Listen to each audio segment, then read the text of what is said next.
Good evening, everyone. You're watching Love Lessons with Dr. Victoria, and I'm here with Michael. Hey everybody, how you doing? He is my turn to guest until we start getting real guests, Yeah. because I know you're very engaging and you always have a lot of questions. And so the show before us brought up a question of cheating, and I thought for two young people they handled it very well. So I thought we would continue the discussion of cheating, and because it's a very complex topic, I think everybody defines cheating differently. For some people, just flirting with someone and maybe exchanging numbers cheating. For other people, it really has to be more intimate or more sexual. So I'm curious, how do you define cheating, Michael? You didn't think I'd put you on the spot? Oh well, we're just gonna start off right away, right? Digging right in. Put me in the hot seat. Yeah. That's a really good question. I would say that cheating is flirting with intent, maybe.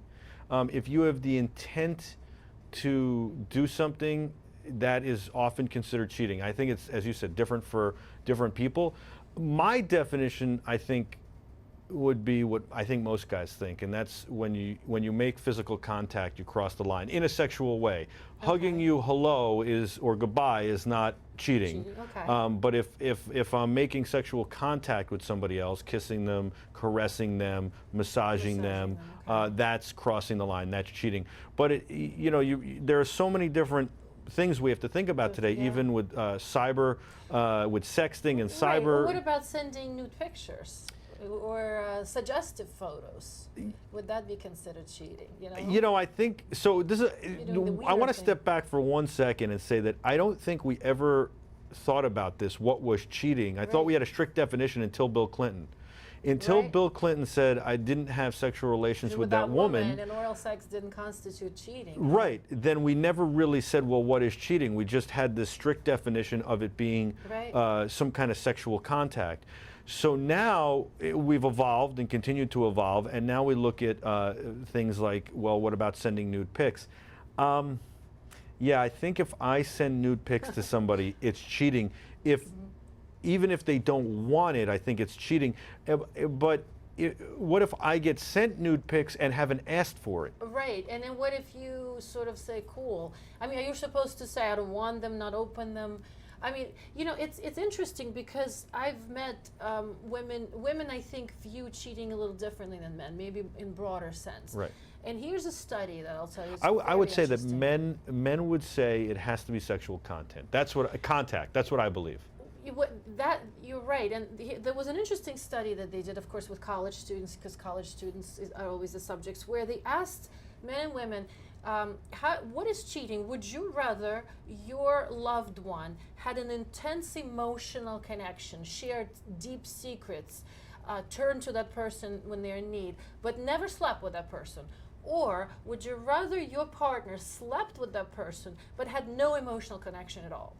And amazing that the majority of men said, oh, it's okay if my girlfriend, wife has an emotional connection as long as she doesn't sleep with a guy. Wow. Whereas women, almost all the women said, no, I'm okay if he, has sex with her once in a while, but as long as he has no feelings for her. So for women, the emotional connection was considered more of a betrayal, more intense cheating than sexual. So Did that surprise you?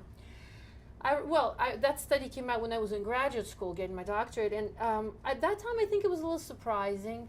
So the evolutionary psychologists explain it in a way where for men, sexual cheating was more of a threat because men had to ensure that the progeny was theirs, right? So sexual cheating meant that what if the child wasn't mine, right? So they're more threatened by sexual intimacy, whereas for women, and again, if we're looking from evolutionary perspective, for cave women, it was more important for the guy to stick around. And so if he occasionally chased down some other cave women, it was okay, but they wanted the emotional connection because they wanted the guy to stick around and help them take care of the children. So for women tend to be more threatened by the emotional connection than by sexual. It's very interesting, and I do notice with guys, especially there are guys I know who are doing things that maybe they shouldn't be doing, and then they feel that their spouses shouldn't be doing that, and they get very upset. I said to one guy, I said, I don't understand. you are doing X, Y, Z, but if she looks at another guy wrong, you have a problem with that? And the guy was like, yeah, I can't help it. And I said, that's nuts.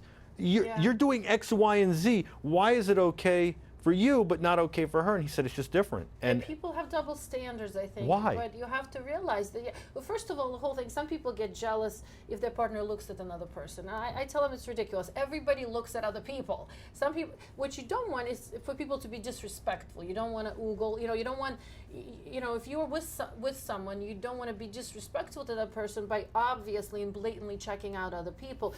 But I think there's, we all check out good-looking people. We all, it's normal and natural to be attracted.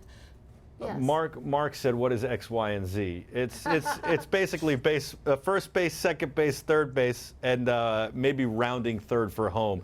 I would say that the person I was talking about has definitely rounded the bases a couple times.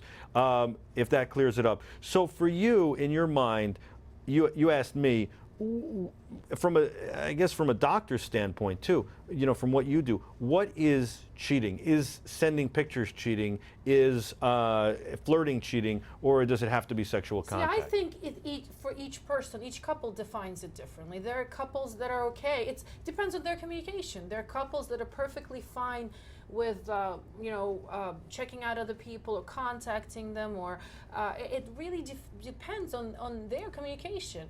For me personally, I think even sexual contact alone wouldn't necessarily cause up. If your partner knows that that's what you're prone to do, if your partner knows that before you got together you used to go to strip clubs or wherever and had sexual contact, and they're aware of that, then that's not necessarily cheating. If you're telling them, I'm going with my buddies to this club, and it's assumed that there may be some contact, right? So I think it really is dependent, but I think the emotional component, the emotional commitment, has a lot to do whether it is cheating or not. The emotional investment you have in the person. So you think it has a lot to do with the emotional attachment, and what about sexting then? Because sexting oftentimes has an emotional connection, because you're not just sending pictures. You're not just like, right, hey, here's me naked, or hey, here are my boobs. You're actually connecting with that person, right, and having a conversation. That may be more more likely to define as cheating versus maybe hooking up at a bachelorette party or some kind of party where it's you get the dancer to come in and they. I've never heard of these things. Oh God, there was a place in you've never heard. Well, there was a place. No, I'm talking about a bachelor party, but yeah, women get pretty wild. There was a Do place, they get wild? The women. Okay, wild. So here's the thing: men get wild and say they don't get wild. We don't get wild. No. Nothing happens. And then the women say, no, nothing happens. They're a bunch of nude guys, but nothing happens. So men get. Well, so there used to be a club, and I don't know if it's still open in Philadelphia, called The Cave. Yeah. And it was a male review club, Chippendales. And at one point, they had hired me to sort of get up there and give lectures to women about sex education and give away various toys and aids. And I had watched women get crazy wild. They were worse than guys. They were grabbing these women, because somehow it's okay for a woman to grope a guy, but it's not okay for a guy to grope a woman. These women were groping these dancers, were all over them, going in the back room. So yes, women, given right circumstances, also behave badly, and I kind of was sort of shocked by how wild women got. So, but I'm saying, is groping a dancer at like this male review, is it really cheating? I think most people would agree probably not. Yeah. Whereas I think sexting, especially if it has emotional connection, and if it's threatening to a relationship, if you're revealing secrets, or if I think that may be more likely to be defined as cheating. I was thinking about Tom Brokaw this week. Tom is under a lot of fire for his sexual improprieties at NBC, and I met Tom for the first time when I was about 11 years old, and I worked with him in 2000. And he always seemed like a great guy to me. But the question is, what about this situation where he's I mean, how does anybody reconcile that? That's got to be cheating, right? Even if he didn't get any further than tickling a woman Right. or something like that, and these were unwanted advances, that's cheating, is it not? Yeah, I would think so. I would definitely define it as cheating. And you see in a lot of power figures where it's sexual, but it's also a power play. So you wonder at which point. But yeah, I would define it as cheating. But again, it depends on the partner. It's the partner's definition. It's funny because I did a lot of work for Geraldo, on Fox, and he was a known cheater. He's gone through multiple wives. And he used to come in and he used to say, Victoria, I think you're just the hottest thing, but I can't afford to lose any more houses. So it's, we used to laugh. Everybody knew he was flirtatious. And I think at that point, by the time you're the fifth wife, you kind of know. You have the expectation that, your husband is probably a flirt. All right, we have a question from Mark I want to Sure. get to because he's asked it a couple times, and I Sure, want to get sure, back to this because I have a question I think would be good. Mark's question is, what do you guys think of furries? Furry is a fetish where people wear animal costumes, fur costumes, and then they have intercourse. And should anybody be ashamed for having a sexual fetish with a fur suit?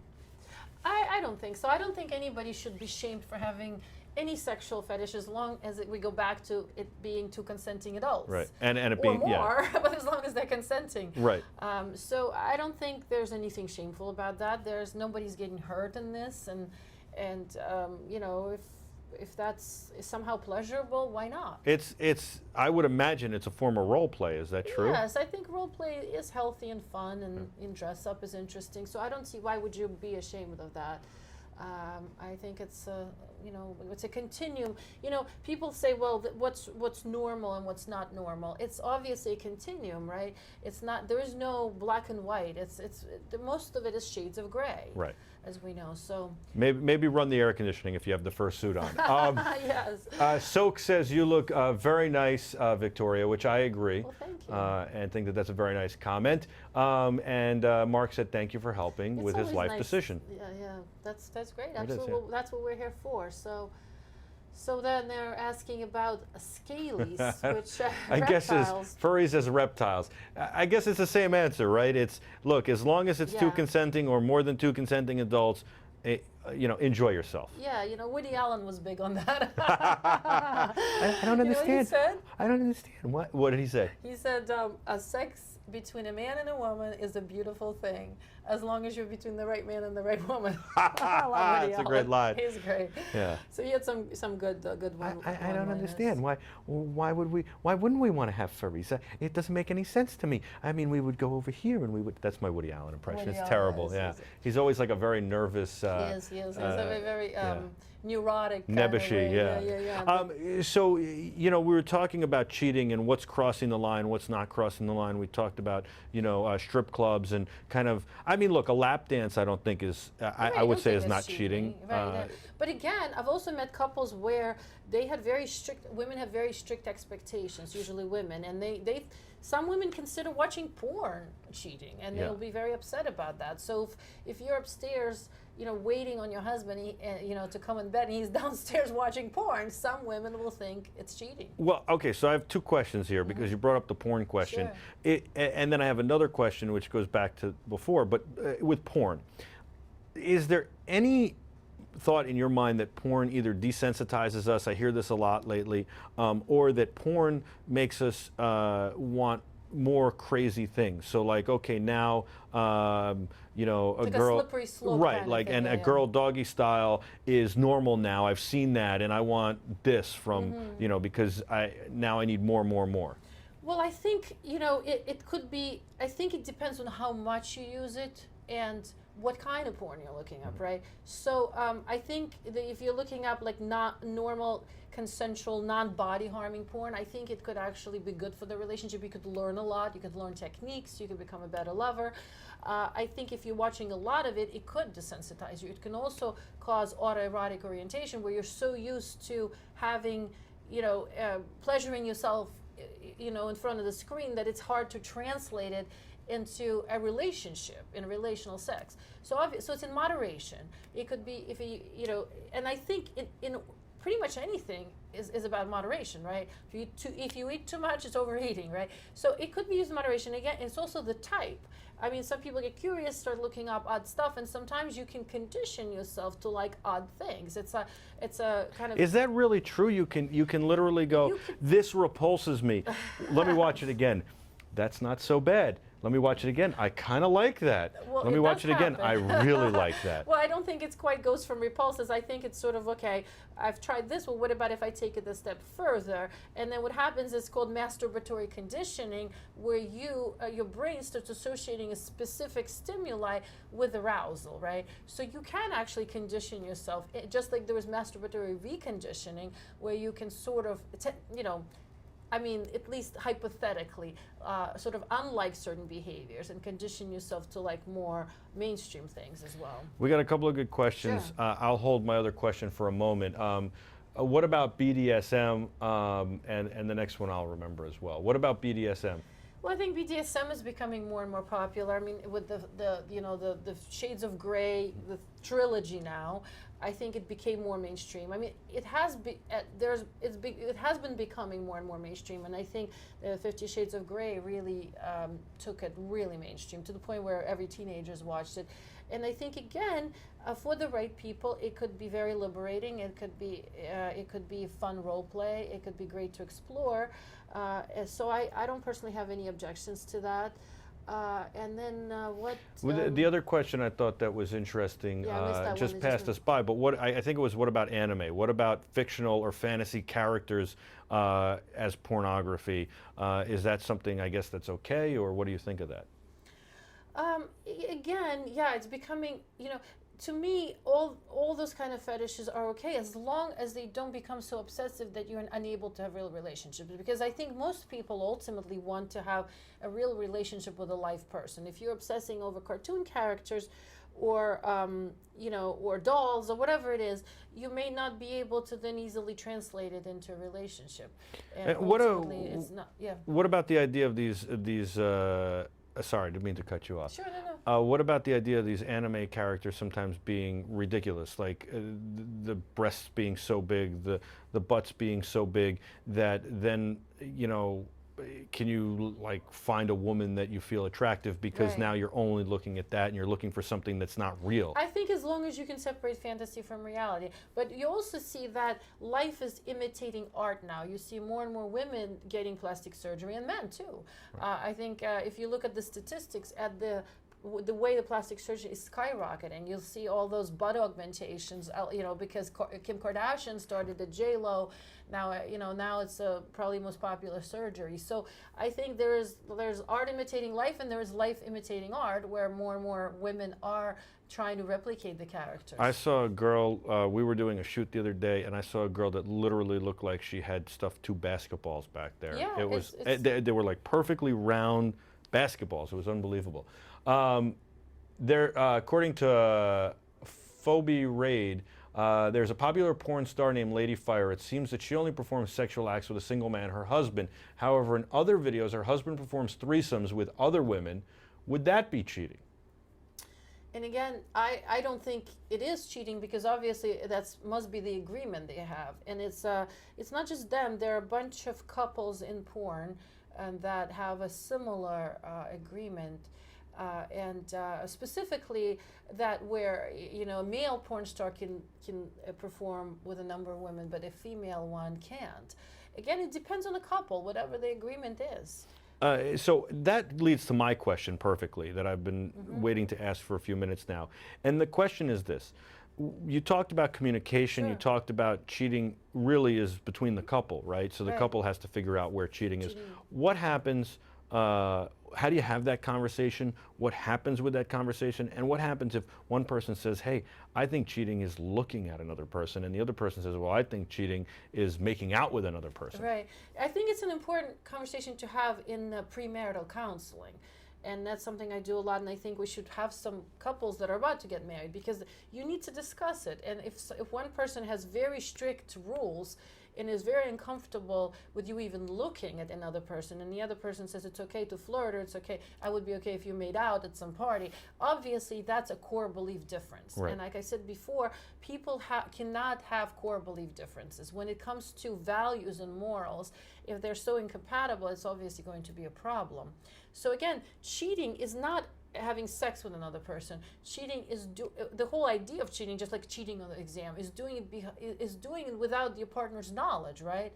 So copying, if your teacher knows that you're copying, if it's an open book test, it's not cheating, right? It's cheating if it's a closed book test and you're hiding the book on your lap and copying it, right? So therefore, if you're having sex and your partner knows with other people and your partner knows it, then it's not cheating, right? If they're fully aware of that.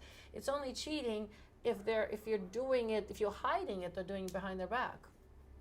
I think that's a good answer. So, and what happens if you haven't had that conversation and now you're, married, Right. and now you start having, how do you have that conversation, and then what do you do? How do you reconcile it? One person firmly believes this and one person firmly believes that.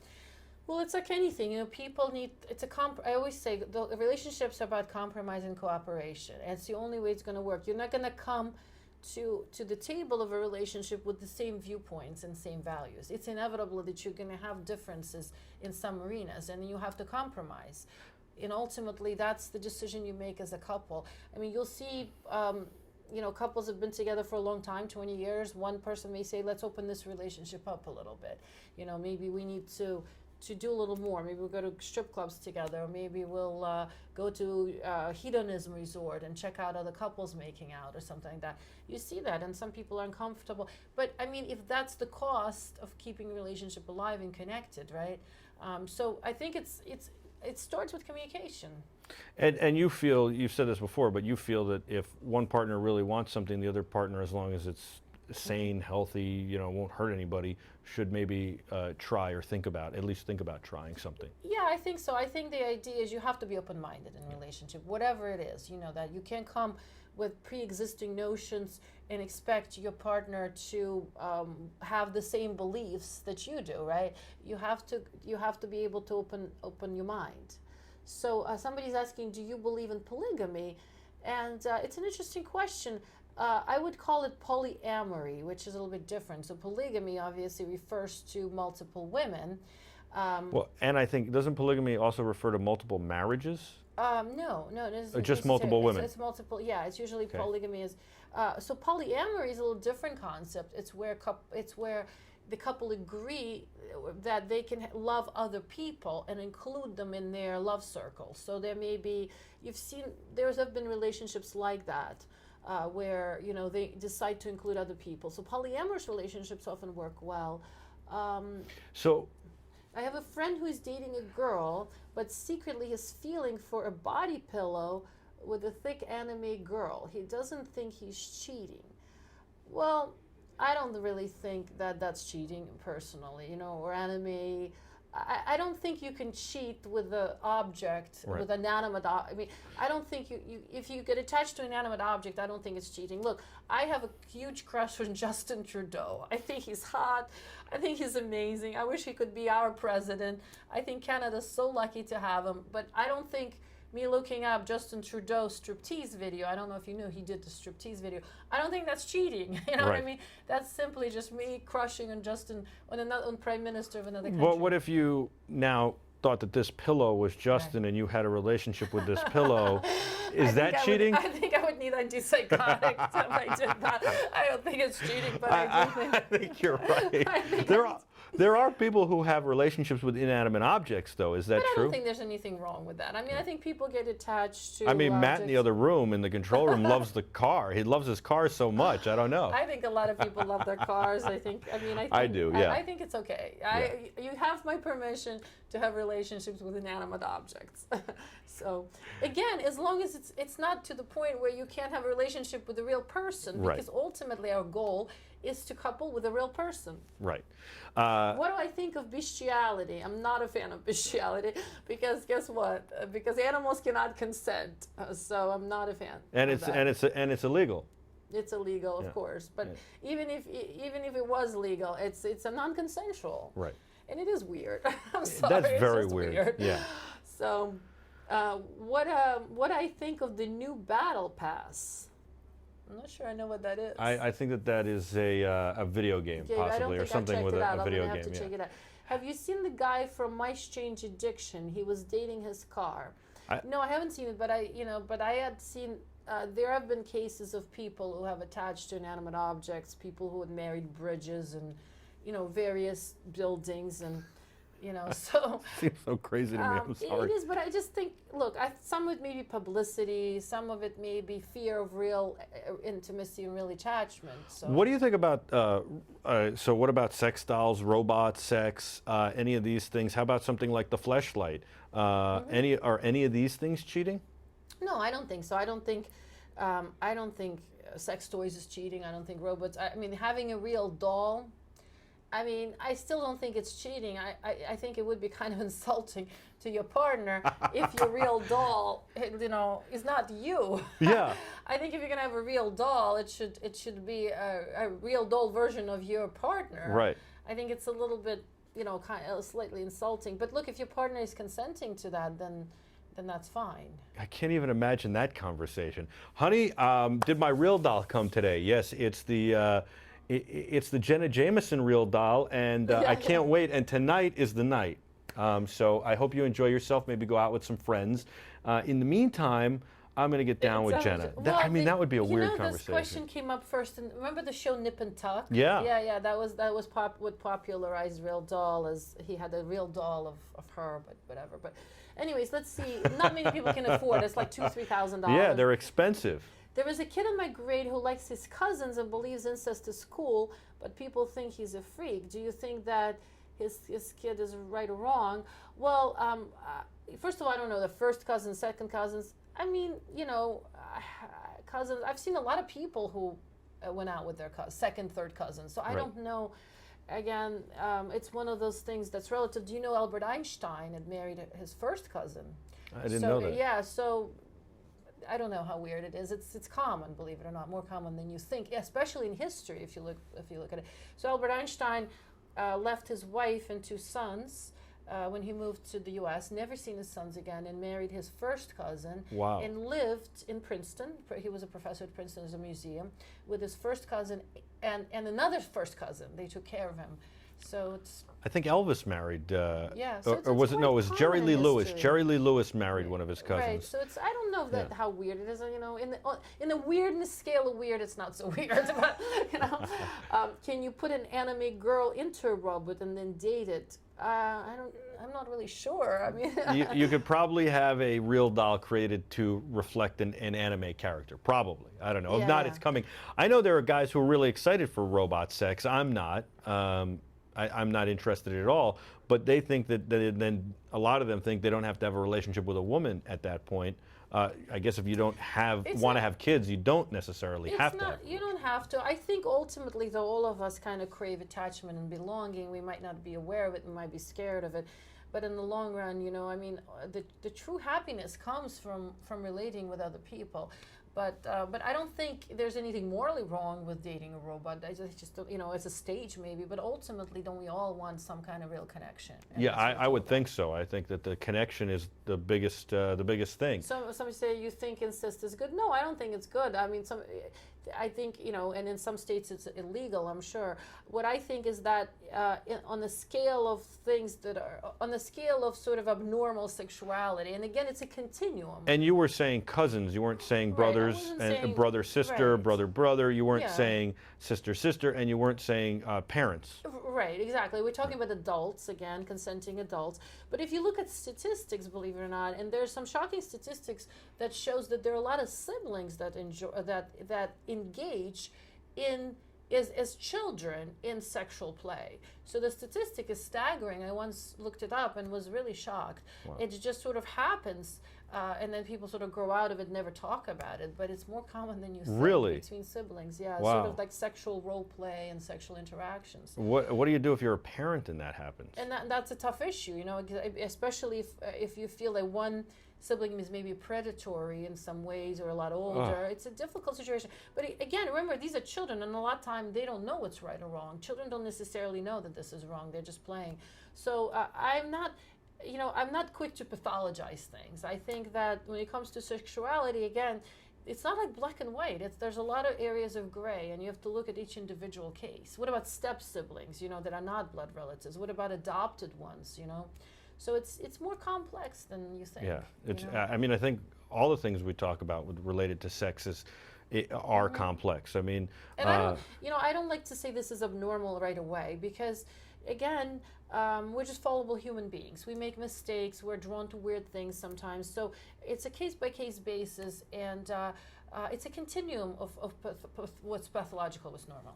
So we're talking about cheating, and we're talking about basically what is cheating, and you said it's different for every couple. What do you do after cheating when you've now found out? How do you handle that, being either the person who's cheated on or the person who has done the cheating? And again, that's the toughest issue of all, and everybody handles it differently. And what I tell people is, I am the kind of person, and I tend to I'm prone to forgiveness, and I believe that people should give people second chances. Again, because we're all fallible human beings. We make mistakes. We are drawn to temptation. We're just not perfect. So I believe the first time, I think every couple should try to work through it. And believe it or not, infidelity is not the main cause of divorce. That is actually not even the third or fourth cause of divorce. Yes. You would think it is, but majority of couples make it through infidelity. So that's another staggering statistic. Things that make couples divorce are like, growing apart, contempt was one of the big one, estrangement, financial difficulties, all sorts of other things, but it's not what you think it is. Let me just answer some question. I think somebody said what I think about fetishes. I think they're okay. I think they're common. There was something, woman loving his pet in a sexual way. Again, the bestiality thing is something I would rather not discuss. It's illegal. What do you think? Why do you think incest is so popular right now in porn? It's the top search genre. I think people are getting sort of maybe desensitized and bored.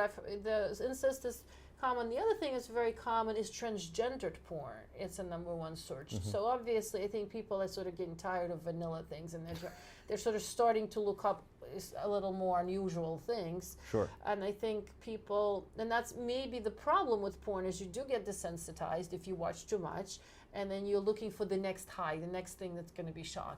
It's a high? For some people, they're looking for something shocking, and they get aroused by things that are taboo. So if you've sort of gone through all the taboo things, and things are not taboo anymore, that used to be taboo. So now, you've gone through maybe orgies and this and that. So now maybe you're looking up things that are a little bit odder. I think this is a good question, and I don't understand it, so maybe you can help. What is your opinion on thigh jobs? Now, is a thigh job somebody getting their thighs done from a plastic surgeon, or is a thigh job where like a woman uses her thighs to help a man? Yeah, I think they're talking about, I think it's called interfemoral intercourse. I think there's actually a name for it. Really? Yeah, just like there's intermammary intercourse, which is, the intercourse when you put between the breast, and there was one where you put it like in your under your arm. Like there's all these names. So I mean, do I think it's just another variety and other things you could do when you get bored, or maybe when. Well, in that case, there's nothing wrong with it. There's nothing wrong. I think just about everybody who's been in high school has done that. Yes, I think that's just like dry humping in high school. It's just the thigh jobs are fine. It's just a little messy. Now I understand why I didn't know what it was. I did it in high school. High school, yeah. We called it dry humping. Do I have a new book? No, at this current time, I'm not writing any books. Have you heard of that company? I think Traps is the company, maybe? I don't know. We missed that. That moved a little too fast for us. But anyways, going back to cheating, I'm just trying not to ignore anyone. So what do you do after cheating? And I think the first thing is to go in with it with an open mind, and the kind of thing that we're going to get through it as a couple. Again, I think when you're looking at couples' problems, if you're not looking at your you shouldn't look at your partner as a problem. Instead, you should externalize your problem. So in this case, cheating is a problem. Your partner is not a problem. So let's see. So then you look and see how did it happen and why. And I think the first thing is obviously the question, are you willing to stop cheating? If a person says, no, I'm going to continue this affair, then obviously, then there's nothing to talk about. There's nothing you can talk about, right? So, but I'm going to. So another thing is saying, well, if it was a mistake, then I think other hosts brought it up. Apology is very important. And when we talk about apology, saying, "Oh, I'm sorry," and the other person saying, "Well, you're not really sorry," the idea is when you say "I'm sorry," it has to be a genuine apology, and for it to be a genuine apology, it has to have an element. We call it R, at least three R's. Remorse and regret are the key. So how do you express remorse? I wish I didn't do it. I truly wish I didn't do it. I really regret I did it. And I feel awful about it. Now that's remorse and regret. And so now you express that. The other R is rehabilitation. And rehabilitation means I have changed. I'm not going to do it again. Right? And restitution, which is what can I possibly do to make it up to you? So these are like and that works. All these R's work for anything you do. And if you correctly express it, of course, I prefer the couples do it in an apology letter, but it doesn't have to be. It could be just a conversation, but it has to include those elements. Just simply say, "Oh, sorry, I did it," is not going to cut it, right? You have to have it has to be a heartfelt apology. A heartfelt apology has those elements: remorse, regret, rehabilitation, restitution. Now, the restitution part, what can I possibly do to make it better? And that's where the conversation starts. Well, I want transparency. I want a password to your phone, a lot of people will say, for 6 months. Or I want you to come home at this time. I want you to call me every hour. Or I want you to call and confront this other man or other woman on the phone and tell them it's over. So that's the part where there has to be some kind of closure to this. And the other thing, you have to understand that that your partner may forgive you, but it may take time to really forget it, and the trust, it will take time for the trust to build up again. So you have to be patient. It seems like it's a lot of hard steps to get back on the road, yeah. But quite possibly worth it, and certainly something that you got to feel what you want to do, in the situation. But couples move past it all the time. Like I said, it's not the number one reason for divorce at all. And they should seek counseling, I would imagine. I think counseling really helps, because I think when feelings are hurt, it's very hard to discuss cheating, infidelity calmly, right? So I think counselor helps you kind of work through that. I think it's one of the most important times to seek counseling. And I know a lot of times, or I think a lot of times, women will, if it's a man cheating on the woman, will search for answers. Mm-hmm. Are there oftentimes real answers? Or is it sometimes that there are no answers to it? Sometimes there are no answers. Sometimes it's just kind of an opportunistic thing. It was the right place, right time. It was easy. I didn't think you'd find out. Sometimes it's, because they were estranged and felt distance and growing apart. Sometimes it was, just, a sexual indiscretion. And sometimes it was an emotional connection that led to it. They started out as friends, so. You mentioned Geraldo before having multiple wives. And he cheated on most of them. Wouldn't he have been better having the conversation with them prior to, at least at number 4, Yeah, say, listen, I'm a horn dog. I'm not going to stop being a horn dog, but you can have a nice house, and I'll come home every now and then. But when I'm out traveling for TV or when I'm over playing golf, things are going to happen, and you're going to have to deal with that, because otherwise he's just giving up more houses. I mean, like I said, these conversations are always important, but not everybody can handle it. Some people have very traditional view of marriage. You're getting, you're very pretty. Thank you. The owner said you're very pretty, and said, Doc, I love you. And there were some good questions there that I missed. One missed a few, yeah. I think was about auto asphyxiation. Oh yeah, the autoerotic asphyxiation. And again, it's one of those things that, is it common? Yes, it's very common. A lot of people engage in it. You have to be very careful. You have to trust your partner, or if you're doing it yourself. I mean, it's edge play. Anytime you're playing edge play, the danger, there is possibility of getting hurt. But again, I'm not going to say no to anything outright if that's what turns you on, and if you know how to do it safely. There are all sorts of BDSM things that are that may be a little dangerous, but that people engage all the time. The owner said this is one of the top shows on Twitch. Tadalicious said, great advice. Dr. V, thank you so much. and then the Somebody questions asked, are this just is a coming really fast good and question. furious. When does a fetish go too far? And it's really an important question. And I think there is no hard and fast rule for that. When does it go too far? I think when it causes permanent harm.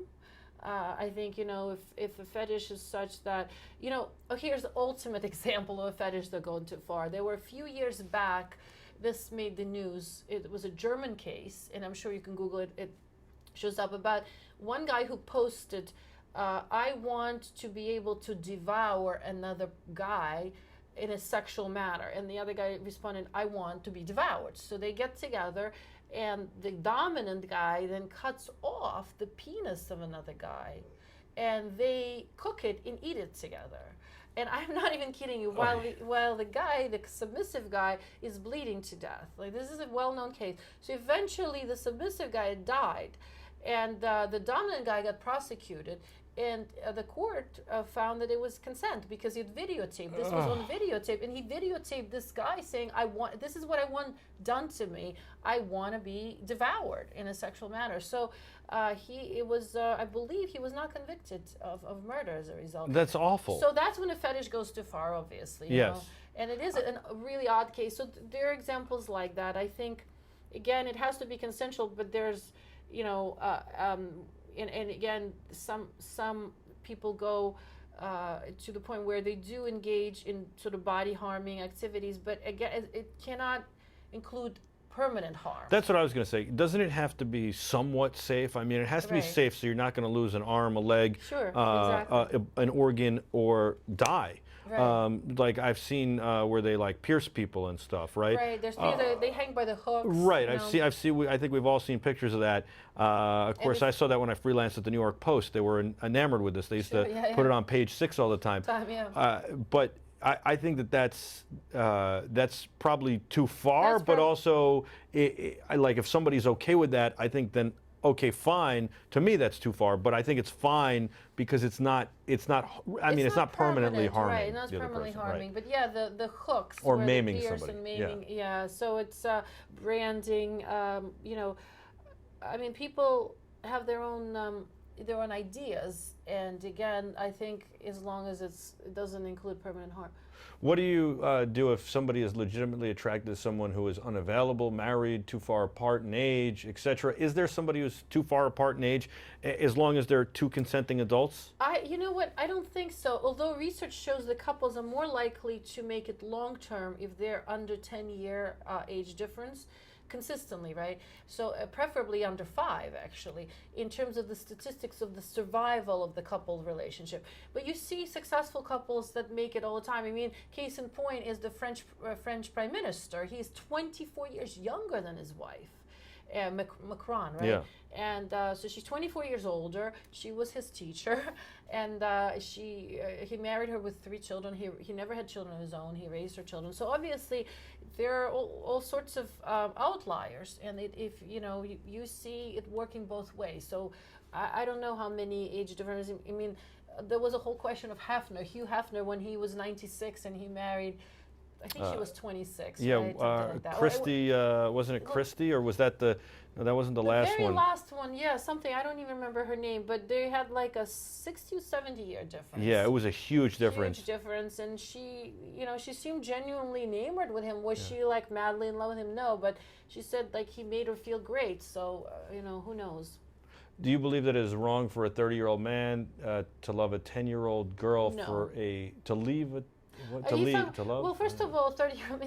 I don't know. I think at any point we have to talk about adults, and to me, adults, adulthood starts legally at 18. So anytime I really want to discuss. No, that's what I said in the beginning. Is does the age gap matter as long as they're adults? So the other part of that question was, what if they're unavailable because they're too far away, or they're married?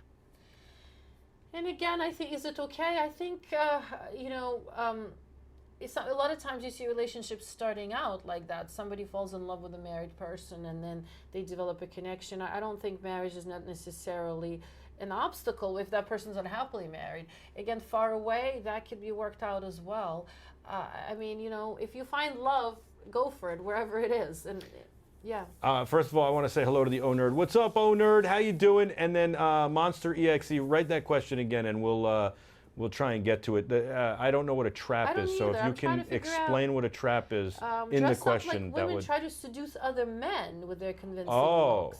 there you go. And So you have, I guess, somebody who is a cross-dresser or maybe trans, dresses up as a woman, but doesn't let the guys know she's a woman. I've heard of this before, right? So a guy gets the girl to the bedroom, Right. takes her clothes off, and it's a man. And then what? Then what do you do? So I guess, what do we think of that? I mean, you know, I don't like deceit of any sort, in this case, in sexual deceit. So it's sort of like, you know, what about like transgendered women who had post-op transgendered woman? Is she supposed to, if I used to be a man and Right. I had an operation and now I'm a woman, am I supposed to tell you on the first day? I was going to ask that question. When do you have to tell Right. me when we meet in a bar, and now when do you Yeah. have to tell me? I think before we get in the bedroom, you know, Yeah. the crying game movie. Yeah. I don't think it's fair, you know, for you to discover when I undress Right. that I am a man or used to be a man. I would agree, but do you do it in the car ride? Do you do it before we leave the bar? Do you say, hey, before we go, I think hey, before, Victoria, yeah. you're very nice. How about we head to my place? That's when you should say, I got something to tell you? I think so. I think Yeah, at this point I should I tell agree. you used to be a man. Now, you know, You're all woman. I'm all woman, and Yes. you know why, and you know how, and I know how you know, but anyway, so somebody wants my glasses. Where are your glasses? Sorry, somebody has a glasses fetish. I forgot my glasses, which is why I'm squinting. What question is like a hot dog sandwich? What is that? Is a hot dog sandwich? Somebody was asking you. So somebody says a trap's gay. And again, I don't know. Maybe some of them are gay. Maybe some of them get aroused by surprising other people. It could be a power thing, could it not? It could be a power thing. It's sort of like cuckolding. People say, you know, cuckolds that like to watch their women with other men and sometimes even participate or, So that fetish, cuckolding fetish, are the male partners gay or not? And again, it's a continuum. They may be bisexual, bi-curious, or any of that. TCOZ02 has a fetish for my glasses. Thank you. I'm not wearing them today. I had a long drive to do a site survey for a concert we're doing live at the Jersey Shore, and I wore contacts so I could wear sunglasses. Somebody says, why don't women like me? I'd have to probably know more about you to know why they don't like you. But, you know, I think a lot of it is personality. I think for women, I've seen, I think women, I think we see gestalt. We don't see details like you guys. You see like big breasts or certain face. I mean, you see detail. Men are more likely to see details. We see gestalt. It's the whole picture. Right. So if a guy has a great personality, like Howard Stern, he was never a good-looking guy. Women thought he was, they were crazy about him. And he had a really fun personality. You see this all the time. I love Howard. I think he's a great guy. He's great at what he does. He is not good looking at all. No, nobody thought he was good looking. Yet people thought he was sexy. Yeah. If you get to the bedroom and find out, is it homosexual for you to perform sexual acts with them? No, first of all, I think the act you perform doesn't make you gay or straight, okay? So I think it's not the act. You can perform an act, a guy can perform an act on another guy and be straight. I don't How so? Because I think it's your mentality. If you close your eyes and pretend it's a woman, right, for whatever reason, say you're in prison and you have no choice, and you perform the act. I think that might be the only exception. Well, I'm just saying that, or like you see. You're being forced, whether it's prison or rape or something. It's like what is you. This is how you know if you're gay or straight, right? Yeah. What are you fantasizing about when you're masturbating? When you are engaging in autoerotic activity, and you're fantasizing about gay sex, you're much more likely to be gay or bisexual than if you are in an orgy and you end up somehow in a situation where everyone's doing it and you sort of do it. That doesn't make you gay necessarily, just because you did it and because you felt like, okay, so I'm in a situation. You hear all these stories of the rock stars in the 70s and 80s getting hammered, drugs, alcohol, everybody grabbing everybody, doing all sorts of things. you're saying that that behavior That wouldn't doesn't make you necessarily gay. be gay. So it's not the act doesn't make you gay or straight. Your fantasies determine. Ask yourself, what do you fantasize about? I saw 2021. I think it was a 2021's, where they had a gay male porn star on, and he swore he wasn't Right. gay. He was married to a woman, and he was like, "This is a job." Exactly. Some Yeah. people do that for a job, and I had a patient once. This is a really interesting case. He was married, but unhappily married. His wife hated sex, but he was one of those guys that, like he said, I take my oath seriously. I had sworn I'd be faithful. I was gonna be faithful. So he was repeatedly turned down by her. I mean, he was young and wanted sex. So at one point, he was driving on a turnpike and went into the bathroom, and you know those glory holes. So somehow he saw the glory holes, and he put his I penis don't. in George it. Michael does though. And Oh, too soon. And he said he would visualize a hot woman on the other side. What was the likelihood of a woman? No, it was a male bathroom, so you knew it was another guy. But he said that it became his outlet, and he would visualize actually one of his coworkers who was female. He visualized it was her, and he said that gave him an outlet, a certain outlet. And then kept his marriage, sort of saved it for another 5 years. But by the time he came to me, he was horrified that he's gay. I said to him, no, you're not gay. You fantasizing about your coworker. I said, you need to get out of this horrible marriage. And he goes, I have my permission? I mean, can you give me a permission? I said, absolutely. So he went home, approached his wife, and he said, I want a divorce. And she said, why'd it take so long? I'm so glad you brought it up. I want a divorce too. And so once they divorced, he had started going out with a coworker, and he said, I never revisited the glory hole again. So did it make him gay? No. He came in horrified that he was gay, but I said the act doesn't make you gay or straight. Your fantasies do. I love these comments. Not gay if you're What if is you're a glory paid. hole? Wait, what is a glory hole? Oh my God, that's $20. gross. $20 is $20. Funny but gross. So you are saying if you're getting paid to be gay, you can't be gay. No, that's not what we really said. We just said if you're treating it, what you said was if you're treating it as a job. It's a job, right? And you're not, like you said, you're not having fantasies about it, and Right. this is not what you want. You're just doing it to earn a living. Then it's a different story. Exactly. So again, it's your what makes you determines your sexual orientation is not the act itself. So people will say, well, has having anal sex with women make me gay? No, of course not. It's not the act. It's your thought process that makes you that way. Wow, look at that. TCOZO2 asked the O-Nerd if they're free for dinner on Saturday. A little love match. Yeah, we see. I see that. So that's great. We're all for it. Like, Very that's cool. What we're for. This is by the way, you are watching Love Lessons with Dr. Victoria and Michael, who fills in for my guests until we start having real guests. So, by the way, you're welcome to. All of you are welcome to, apply to be a guest. Where the idea of the show is to help couples through their problems, specifically sexual problems. And we're working on a couple of guests right now. Sometimes it takes a little while to get going or to coordinate schedules. But you guys can also apply. Hit us up at connect@beterrific.com if you'd like to get some advice here in studio with Live. Dr. V. Yeah, live. Yeah. And then, of course, we're always going to answer your questions and stuff. And again, there's absolutely nothing we won't answer. Some of the stuff we might just sort of decline to answer, but you feel free to ask anything you want. The owner, it says, Michael and Victoria, if I love you both, does that make me bisexual? I'm going to totally let you answer this one. Well, it depends how you love us. Okay, so I mean, is that platonic love or? But no, it does not make you bisexual. It just makes you terrific. Be terrific. Great answer.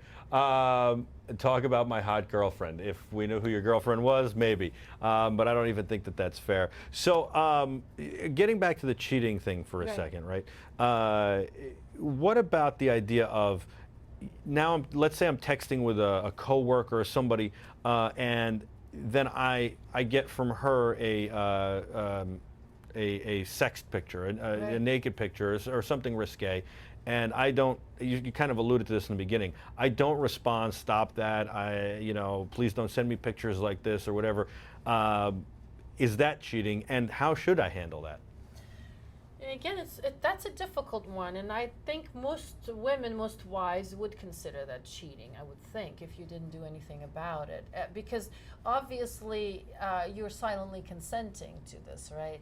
So at some point, I would think you're supposed to somehow gently tell her, like, wow, it's a hot picture, but I'm not really comfortable with where this is going. Or And you can be polite and you say can it's be a very hot picture. polite. Yeah. And again, you know, it's all about being courteous and polite. I mean, the thing is, most guys would probably encourage that, and just because we're fallible human beings, it's hard to turn down, and we all love attention. Yeah. Is it all go back to attention? Is that the biggest reason why A, people cheat, or B, they look for emotional attachments or relationships? Yeah, absolutely. I mean, the number one complaint you hear with couples is like, I don't feel special. You know, my partner. So the three biggest things, the complaints, focus around 3 A's: attention, affection, appreciation. So the complaint is like, my partner doesn't pay, you know, doesn't give me enough attention. I don't get enough attention. I don't get noticed. Like, he didn't notice I got my nails done. She didn't notice, you know, I shaved my beard off or whatever. So I don't get any attention. So then people start looking for attention elsewhere.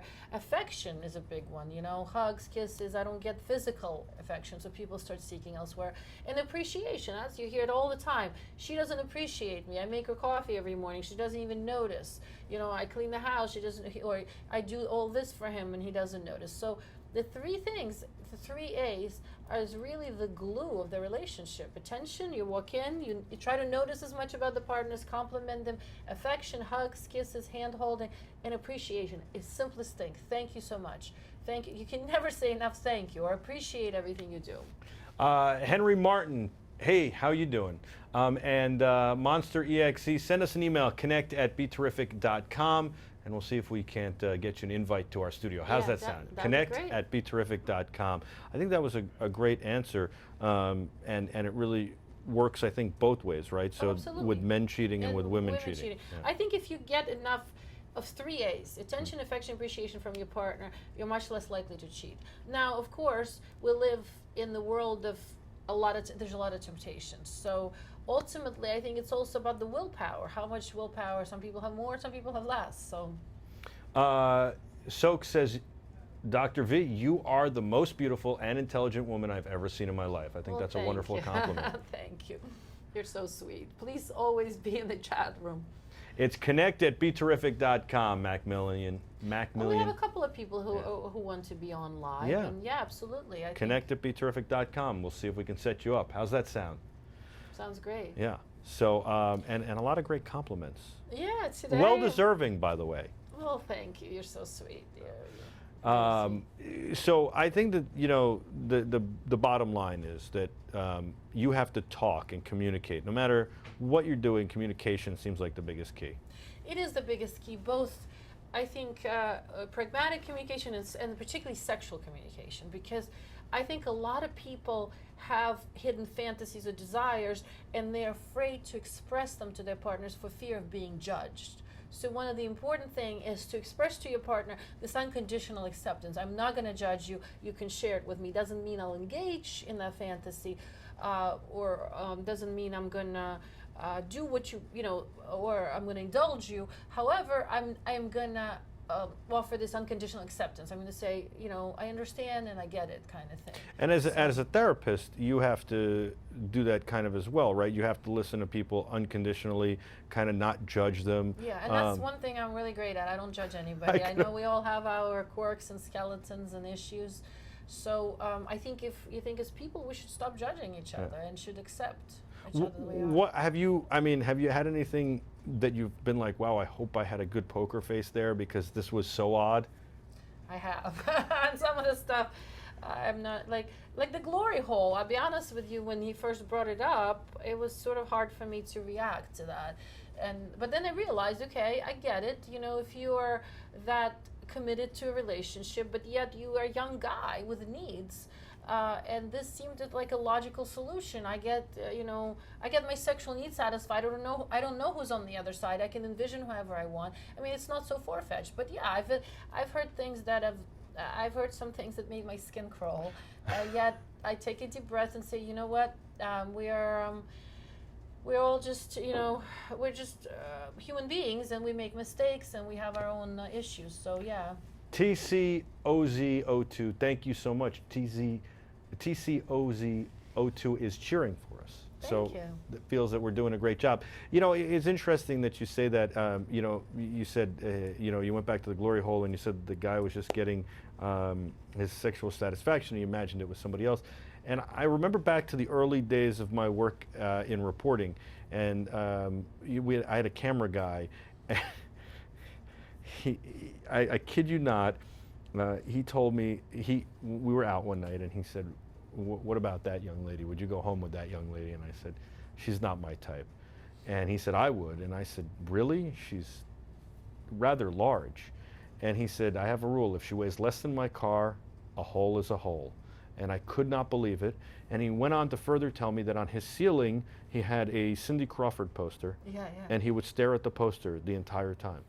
And so it's basically the same concept. The same thing. It's the same concept. I agree with you. And then there's also, my whole thing. There's a lid for every pot. I've met. I have a case that I've terminated recently, but it was a very interesting case because it was of a young guy who came from Poland, and they immigrated into Patterson area as immigrants. And he said from very young age he was attracted to large African American women with very large derrieres. The larger the better, because that's what he saw growing up in Newark or Patterson area.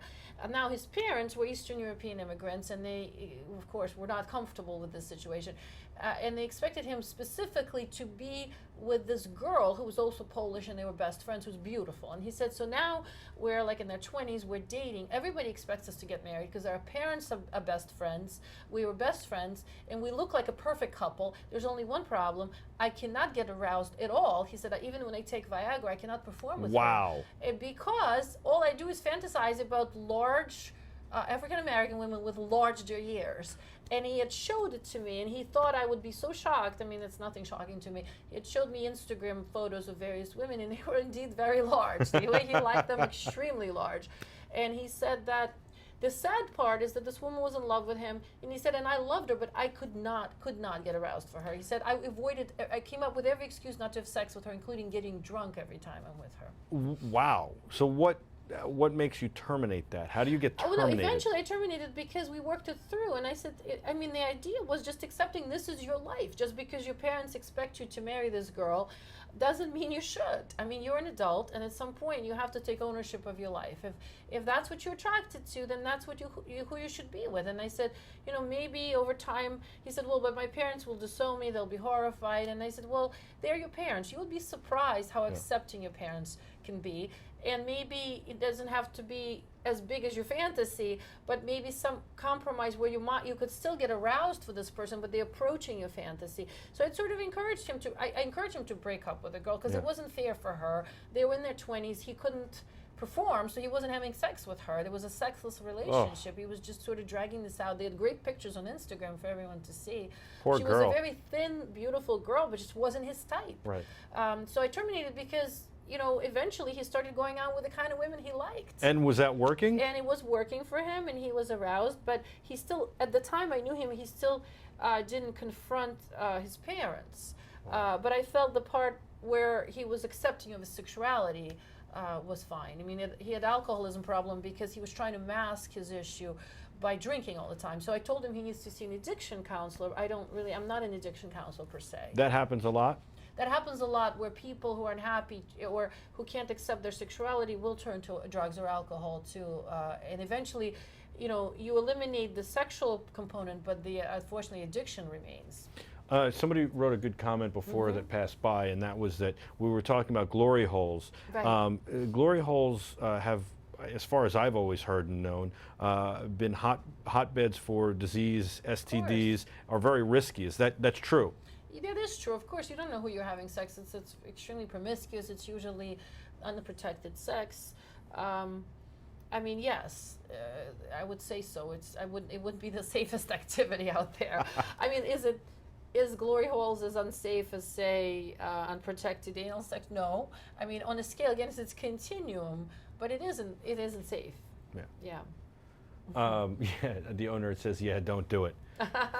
So yeah, I would say again, I would encourage everybody to seek a consensual partner. Right. And if you're afraid of being judged, there's somebody out there who won't judge you, who will think you're wonderful just the way you are. So just keep looking. Is a glory hole consensual? I guess it is. It is consensual. Because both people have to willingly participate. Participate, of course. Somebody, I think with some people it's a thrill because you don't know who's on the other side. Right. But of course, they're both consensual. They're both there. So. Very odd. Doesn't necessarily make any sense to me, but I think that that's the point, is it doesn't have to make sense to everybody. It just has to make sense to you, and as long as it's safe and consensual, then go for it.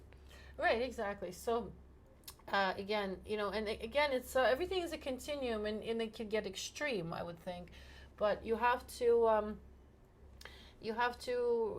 be true to yourself, is what I'm saying. If you have to be happy, so you can't choose to be something or engage in certain acts because you're trying to please your parents, or because for many years there were therapists who engaged in conversion therapy, who try to convert gay people into being straight, and for many years DSM, which is the psychological Bible, pathologized homosexuality as a disease, as a psychiatric disease. But now we know that it's not. It's normal to have your sexual orientation, to be gay, straight, or bi. And as a matter of fact, most people lie somewhere in the continuum. Most people are not strictly gay or straight. And the way it was determined is that people would be shown gay porn, right? And they would be hooked up to plethysmograph. You know what plethysmograph? So it measures your arousal. It's a device that measures your sexual arousal.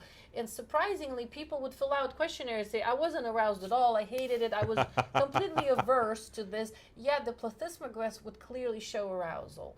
And it was even more so in women. Women were very likely to say, oh no, I'm totally straight, yet consistently be aroused by a lesbian porn. Yeah. Well, I think that that's very, very interesting. And somebody asked me, am I Christian? No, I am an agnostic. Actually, what I am is I always say that I am an atheist on a good day and I'm agnostic on a bad day. Because when you're having a bad day, you surely hope there is God, because you're like trying to figure out, please God. But mostly I'm an agnostic. My first news director said there's no such thing as an atheist when the plane is going down. Exactly. So because everybody goes, God, please, God, please. just get me out of this one alive. I'll do anything. Somebody says, why don't you bring your wife in the show? Well, good question. Maybe I should. Sometime. We have a 4.5-year-old. He would say, Daddy, I'm 4 3/4. Yeah. So we have a 4 3/4-year-old who, needs attention and, needs to be put to bed and all that stuff. But so we don't mean to put you on the spot. maybe some other time. Yeah. And you don't. Why don't you bring in your 4 Emmys? Somebody said. And because my other one would be jealous that I didn't bring all 5. All no. 5. So. I don't know. They ask. They ask this a lot. I just, I try to be humble about it. You are humble, and humility is a wonderful thing. Thank you. I did. I got the first one I ever got nominated for. I was like 19, and I had this joke that and I didn't win, but I had this joke that if I won, I was going to wear it around my neck on a chain, because there's no like Super Bowl ring for an Emmy winner. Yeah, how would anybody ever know you won? Yeah, so it's amazing how it's so exciting when you get these awards and then you realize they don't really define who you are. Exactly. And it doesn't really matter in the long run. Yeah. It's Become what an it's authentic person. It's great recognition for the hard work you've put in, Sure. and to realize that you've achieved a certain level of talent or ability. But I think that you come to realize, like you said, that this doesn't define who you are as a person. Exactly. And they're certainly satisfying. But I think that it's not what life is about. You can hear people behind the camera. There's nobody behind the camera. There's really nobody behind the camera. You might be hearing some there's voices actually in your head. we've put in robotic cameras, so there's really nobody behind the camera. Nobody behind the camera, Yeah. and actually there's nobody in the studio. We're pretty much there's 2 people. We've like got a couple in the people like background out in the somewhere, back, but, yeah. In mission control. Maybe voices in your head. Ghosts. There you go. We'll have to get a paranormal activity expert in I here. hear people. Somebody says, yeah. So I think it was a great show tonight, and I'm really excited for next week. Do you know the topic yet, or you're going to come up with a topic during the week? I think I'm going to come up up with the topic. I mean, again, when it comes to relationships and love, there are infinite number of topics and infinite numbers of layers to these topics, right? So I'm not sure what the topic will be. Maybe the idea is, how do you keep, as a couple, how do you keep like sex interesting and exciting for many years without feeling stagnated and maybe or stultified by it? How do you keep a variety and how do you keep it interesting? So maybe that will be the topic. I like and we'll that. get people to solicit their ideas, maybe furries, or maybe like we need like a list of things to try. I have never tried a furry suit, and maybe Never. that's what I need. Never. Neither have I. So I maybe can't. that's what I'll come wearing next time. Or maybe I'll bring my real doll, something like that. That would be very funny. All right. Well, thank you so much for doing this, and I'm really excited for next week. I'll kind of let you wrap it up since it's your show, but I'm excited. Yeah. So we'll hopefully have a real couple. Yeah. And Maybe they'll come dressed up as furries. Furries. Yeah. The idea is to have a real couple with real problems, and having you guys help us solve their problems, because ultimately there's the therapist, but there's also real people who can see. I think when you are, as a couple, when you're in the midst of a problem, you can't see straight. It's almost like, other people can see what's going on better. So that's what we're really trying to accomplish. And you are watching Love Letters with Dr. Victoria, and we'll see you guys next week. And hopefully you'll be back with more questions and answers and participation. Thank you so much. You've been a great audience. Thank you guys very much. Goodbye. Love Letters.